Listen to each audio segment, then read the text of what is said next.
Jargon-free Fridays. Firstly, I'm intrigued to how that came about, but even before that, for anyone who doesn't know who Gabrielle is, give us the 30-seconder on who you are. I'm literally teaching people how to use storytelling to communicate more effectively. So I spent most of my life in the corporate world in senior leadership roles, and have, for the last 15 plus years, have been trying to let's communicate in business in a lot more authentic and human way. So that's more storytelling and less jargon and acronyms. So how did Jargon-free Fridays come about? Look, it sort of came about. I guess I was always on the lookout and calling out jargon and acronyms. And it was one Friday, a client of mine from New Zealand sent me one of those Dilbert cartoons, the Dilbert cartoons that sort of have a go at jargon, corporate management speak. And I literally put it on LinkedIn and I said, here's a challenge. What about we just try to not use jargon just for today, just on Friday? And as soon as I sent it, I thought, maybe I should do this every Friday. And then within about 10 minutes, I was thinking, well, I can make jargon free Fridays. And it just snowballed from there, where I got a whole website. I made some videos. And that was about 4 years ago I did that. Are we as people, as creatures, those who sometimes assume knowledge because, oh, of course people know? Yeah, we do, and that's why we use acronyms, because we assume people know what it is, and part of the reason for starting Jargon Free Fridays, it was really I'm trying to say a fun way to raise awareness to the problems of using jargon and acronym, because what we're doing every time we use an acronym, we're putting the onus on the other person to do that interpretation, and then we're actually then hoping that they interpret it the way we want it to do. I'll give you a classic example, Dan. I was walking past a building in my street the other week and I saw this sign. So it was a professional sign. Someone's gone to the effort to making a sign, and it said, this building contains ACM. And I'm going, okay, well, it must be sort of important because they've put a sign there. I did initially think it might have something to do with asbestos, because why else would you put a sign? So I came back, I Googled ACM, and there was like hundreds of definitions, but it is asbestos containing material. So I was just sort of, why wouldn't you just say make a sign that says this building contains asbestos? Because I don't know, that's pretty important. It could kill you. So let's make sure people understand what it means. Is it essentially unfair of us to put that onus on the audience to decipher what we mean? Yeah, well, it's unfair. I think it's lazy, and it's just resulting in miscommunication. So the word acronym only actually entered the English dictionary in the 1940s after World War II. And the reason it came in then, because it was widely used during World War II, because for two reasons. First of all, they're using Morse code. So they've got to, I guess, be really efficient in the letters they use. And the second reason is they knew that if the enemy intercepted their message, they wouldn't understand what it meant.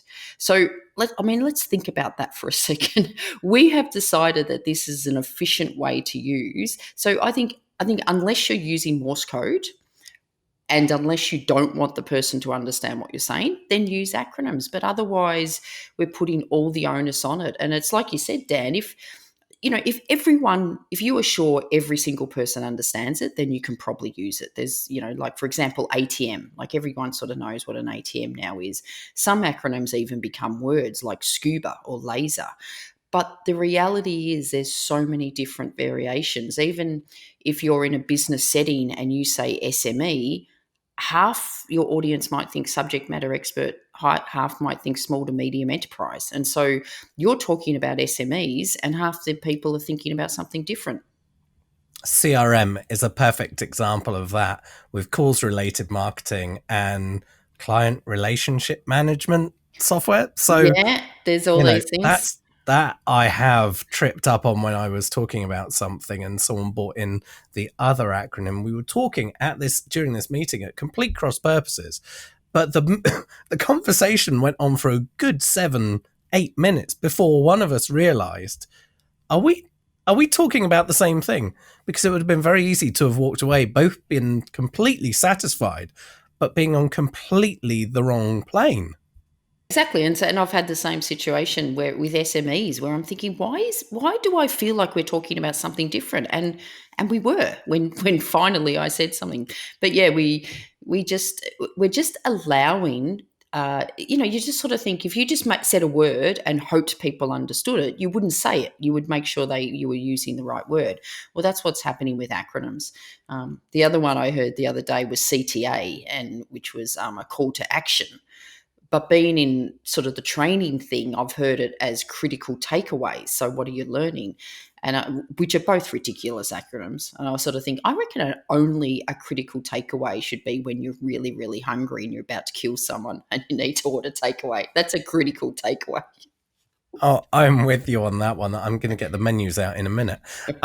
So we have to be mindful of the respect for our respect for the audience, and if we're the ones putting in roadblocks between us communicating, engaging, two-way conversation, multi-way conversations, and a competitor, let's say, who does speak in plain language, who doesn't complicate things, is there a risk that we can lose an audience and they may move to someone else simply because they understand them better?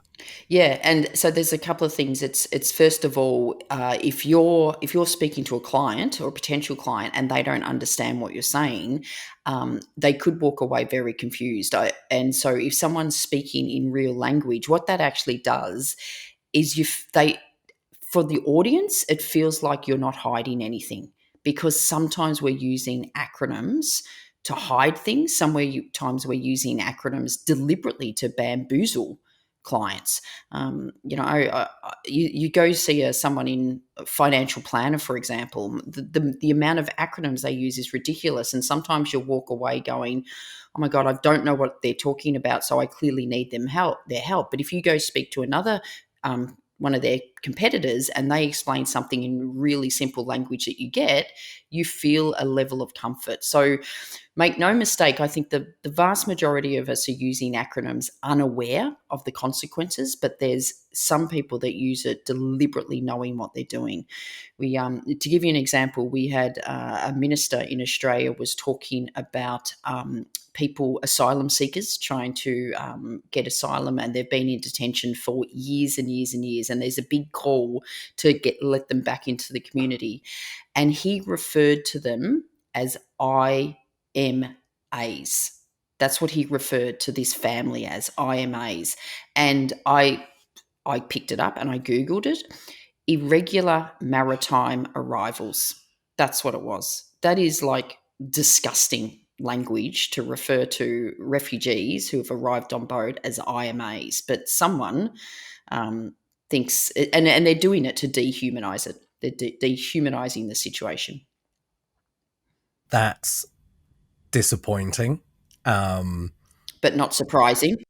Your workshops, the teams that you get to work with, you travel extensively. We're looking at that point of the traveling increasing progressively as we go forwards. I'm sure that you've missed a lot of the face-to-face ones. How have you found the transition to doing a lot more online over the last 15 months? Yeah, we did. I had to transition everything to virtual delivery. I must admit at the start it was really exhausting. Like, if I run a workshop, I sort of get really pumped afterwards, and you do a keynote presentation, you feel pumped. And I actually found it really exhausting because the technology, there's a lot more things you have to concentrate on doing virtual, and you don't get the feedback.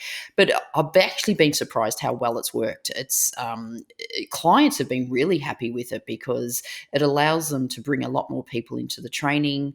The way I run it, there's sort of nowhere to hide. So there's a lot of techniques you can use to make virtual training really as engaging and effective, as close to it could be in person. But I've actually been pleasantly surprised. But I must admit, I do miss the face to face. There's a lot of things about face to face that are so much better.